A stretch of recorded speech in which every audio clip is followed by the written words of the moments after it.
and behaviors. I personally absolutely despise that slogan that we're all in this together. I'm not in it together with anyone. I'm in it by myself for me. I'm in it to win it by myself for me. I am in it to win it, putting my own soul's wants, pleasures, and needs first. I'm in it to win it, getting in line with God and finding out what those wants, needs, and requirements and desires for my soul are. I'm not getting the information, the validation, or the approval from anybody else but God. And then I'm going to take that information and that alignment out into the universe by myself. And I'm going to broadcast by myself. And in that, I will attract a tribe. And I will be part of a tribe. But I am not part of anyone else's dysfunction. Nor am I really part of their wellness. I'm only part of my own. We've been taught to do unto our neighbor and then do unto ourselves. How the hell am I supposed to do unto my neighbor with all my best stuff when I don't even know what the best is for me? Therefore, you're giving your neighbor sloppy seconds. When we say this stuff about we're all in this together, I'm not in your demise. I'm not in your lack. I'm not in your laziness. I'm not in your negativity. I am in my own well-being. So I just want to caution that phrase and that whole thinking that, oh, you're having a hard time struggling. We're struggling together. We're all in this. No, I'm not struggling with you. Nope. I'm going to be the lighthouse that sits here and shines a light. And people will choose if they want to struggle. And there'll be a bunch of people in the water looking at the lighthouse going, oh, God, I'm struggling. And we're all struggling together. Don't worry, I'm struggling too. And it feels good and it feels nice and it feels like the kind thing to do, right? To hold on to another because they're struggling and they're going to drown in the water. And you're like, no, don't drown. I'm here with you. Do you know when you try to drown another person, save a drowning person, what happens? Two people can drown.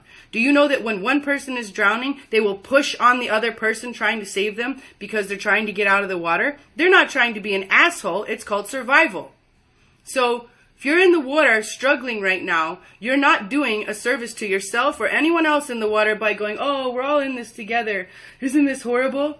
You need to get your ass up and get out of the water. You need to dog paddle faster. The person struggling next to you, that's their own shit. They're in their own situation. Guess what? In their own alignment with God. And as soon as they get the information about the desires, the needs, and the requirements for their own soul, they'll have their own plan and they can get their own ass out the water. And then nobody be struggling. So, when we're so quick to go, we're all in this together, I ain't in it with you. And I'd like for you to get out. So, I caution when we celebrate our struggle because that's what we do in this society. We celebrate the struggle. We make a motherfucking footstool for it and put our feet up on it. And we talk about the struggle and how bad it is. And, oh God, did you hear about the struggle? It's so bad. Did you know I got through it? I'm a struggle survivor. Ah! Disgusting. It's called life. It's called life. It's not the struggle. It's called life. Get centered. Get the information you need, get quiet, and then do the work. Do the work and get yourself out the water so you're not struggling and drowning anymore. No one's going to come save you and you're not there to save anybody else. We're in it to win it for ourselves. Each of us is a unique spark of the almighty flame with gifts given by God. And if I come here and I talk about how bad the struggle is and celebrate the struggle and oh, I really can't live in my gifts because the struggle is so bad. Did you hear about the struggle today? Did you know how much I'm struggling? I can't live in my gifts because the struggle is so bad. And I think that's honoring God? Not a bit. It's called codependent, apathetic behavior. It's disgusting, I think, personally. So I get so hyper about it. So when you're looking out at what's in front of you today, and there are going to be things that make you feel like you are struggling. There are also going to be things that make you feel proficient. Focus on those. Talk about those. Why don't we pick those things and celebrate those that we're all in it together? Why don't we celebrate the victories and go, we're all in this winning together? See, that's not what people are doing. They're talking about being in the struggle together. We're all in the struggle together. We're all in the freaking celebration together. I see it done. I see it well. Where's that? Where's that? That's what I want. That's what I'm a part of. That's what I'm in it together with. The solution, our evolution, our capability. So, take that for what that's worth, for what's worth on that today.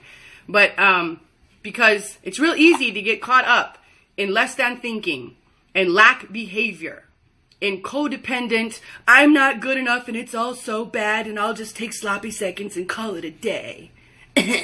Disgust. So, I guess that's my soapbox today. Feeling a little strong on that one. And I'm really, really proud of you. We're doing wonderful work. And I don't mean to I don't mean to tear everybody up and chew you up and spit you out with what I just said. But I do get in people's faces when they are in their own way. That's what this is for. In fact, this lady, I found a video that came up on social media the other day. I wish I had reposted it. She was in the village for a while and she said she had watched me watch others, and when people were, she always called me the mothership. She called me the mothership, and there was a bunch of dinghies tied to me. And when the dinghies started to float off and not pay attention, she said I would go get them and tether them and bring them back to the mothership and make sure they were doing what they were supposed to be doing. She said she'd watched me do this for a long time. And she said, then came the text where she got the text where I was getting her dinghy and bringing her back to the mothership because she had strayed. And she said when she got the text, she said she thought two things. She thought, first of all, dear God, thank God this woman cares enough to come get me. And number two, dear God, thank God she didn't wait any longer. And I was like, wow. Because I never comment at people that strong and stepping in. Although I'm much more comfortable with it now than I was before. But those thought patterns, those beliefs, those ways of operating, those types of talking are what sabotage our success. And they're so deeply ingrained and below the surface and so nonchalant, non-invasive, and not that bad that we don't even realize that we speak in death sentences all day, every day.